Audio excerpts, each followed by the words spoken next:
Olá, meus amados. Que Deus vos abençoe em Cristo Jesus, nosso Senhor. Bem, queridos, hoje estarei compartilhando com vocês o 7º capítulo desta série, do milênio à eternidade. Então vamos à mensagem de hoje. Os perdidos no lago de fogo eterno. E a base da minha mensagem está escrito no livro de Apocalipse, capítulo 20, versículo 15. E aquele que não foi achado escrito no livro da vida foi lançado no lago de fogo. Os perdidos rejeitaram o sacrifício do Filho de Deus na cruz do Calvário. Portanto, serão lançados no lago de fogo. Esta é a segunda morte. Na palavra de Deus, a morte com frequência significa separação. A segunda morte é a separação final entre a alma e Deus.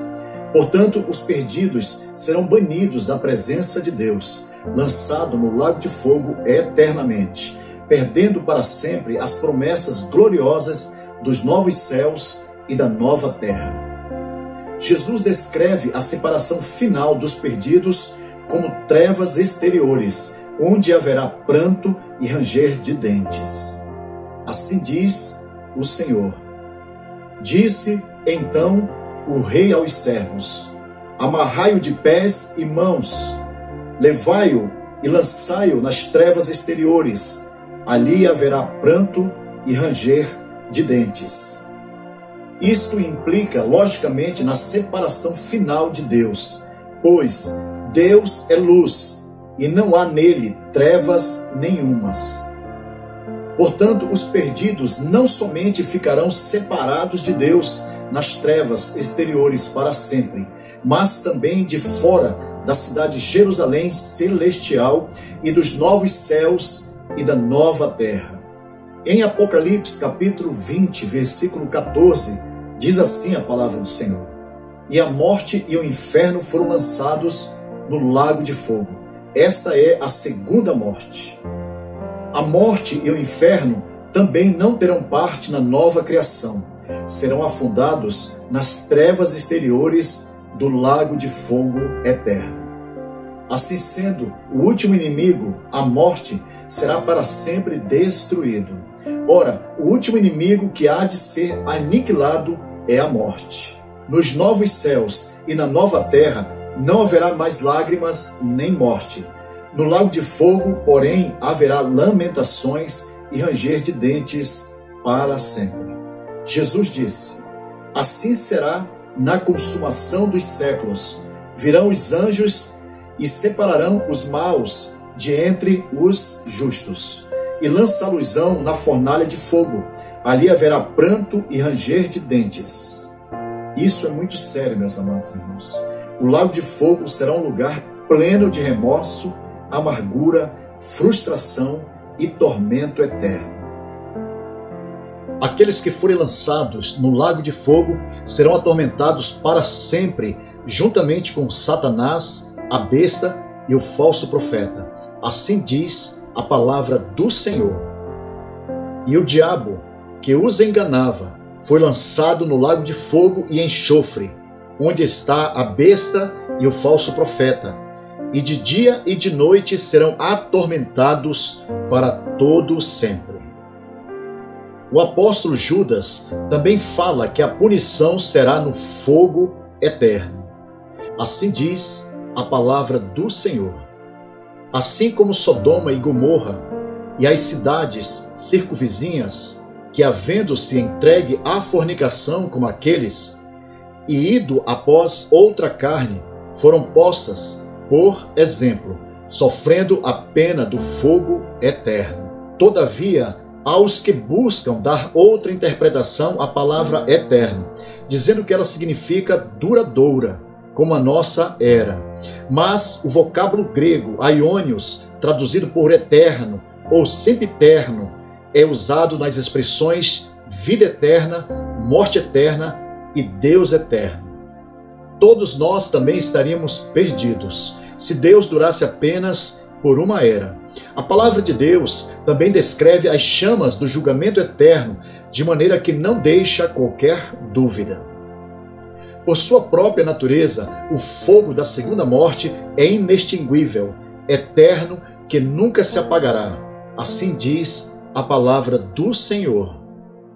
Em sua mão tem a pá, e limpará a sua eira, e recolherá no celeiro o seu trigo, e queimará a palha com fogo que nunca se apagará. Aqui neste texto, o trigo faz alusão dos salvos vencedores que habitarão com Deus na Jerusalém celestial, enquanto a palha é uma alusão dos ímpios perdidos que serão lançados no lago de fogo eterno. Porque o salário do pecado é a morte, mas o dom gratuito de Deus é a vida eterna por Cristo Jesus, nosso Senhor. A promessa da vida eterna que Deus fez aos crentes fiéis significa mais do que mera existência. O dom gratuito de Deus da vida eterna traz bênçãos e a comunhão plena e eterna com Deus e com Cristo, bem como a participação na glória vindoura. Portanto, a segunda morte, como punição, não significa, logicamente, a mera perda da existência. Entretanto, o castigo eterno, que é a separação eterna de Deus. No lago de fogo eterno, os perdidos não terão mais outra oportunidade de serem salvos pela fé. Nem a esperança de dias melhores, nem paz, nem alegria, nem as bênçãos eternas, porque o salário do pecado é a morte. Queridos, não é da vontade de Deus que alguém receba o dano da segunda morte. Ele não quer que ninguém pereça no lago de fogo eterno, mas Deus espera que todos os homens e mulheres venham a arrepender-se. Assim diz a palavra do Senhor. O Senhor não retarda a sua promessa, ainda que alguns a tenham por tardia, mas é longânimo para conosco, não querendo que alguns se percam, senão que todos venham a arrepender-se. Querendo salvar todos os homens e mulheres, Deus providenciou-lhes salvação garantida e certa através de seu Filho Jesus Cristo. Assim diz a palavra do Senhor. E em nenhum outro há salvação, porque também debaixo do céu nenhum outro nome há, dado entre os homens, pelo qual devamos ser salvos. Somente o precioso sangue de Jesus Cristo, derramado na cruz do Calvário, pode salvar e fazer do homem perdido uma nova criatura. Mas cabe a cada um fazer a sua escolha, tomar a maior decisão de sua vida antes que seja tarde, porque hoje ainda há oportunidade. Portanto, se você está afastado da presença do Senhor, volte para Ele, reconcilia-te com Jesus agora mesmo e retorne para a casa do Pai. Então, queridos, vamos orar ao Senhor. Pai eterno, obrigado pelo sacrifício do teu Filho Jesus na cruz do Calvário, onde seu precioso sangue foi derramado para sermos redimidos dos nossos pecados e salvos. Portanto, ó Espírito Santo, dá graça a essa pessoa que está recebendo o Salvador em sua vida. Perdoa, liberta, salva e escreve seus nomes no livro da vida, em o nome de nosso Senhor e Salvador, Jesus Cristo. Amém. Bem, queridos, agradecemos a todos que participaram desta live. Se Deus nos permitir e Jesus não voltar, na próxima quinta-feira, às 21 horas, estarei compartilhando convosco o 8º e último capítulo desta série. Que a graça do nosso Senhor Jesus Cristo e o amor de Deus e a comunhão do Espírito Santo seja com todos vós. Amém.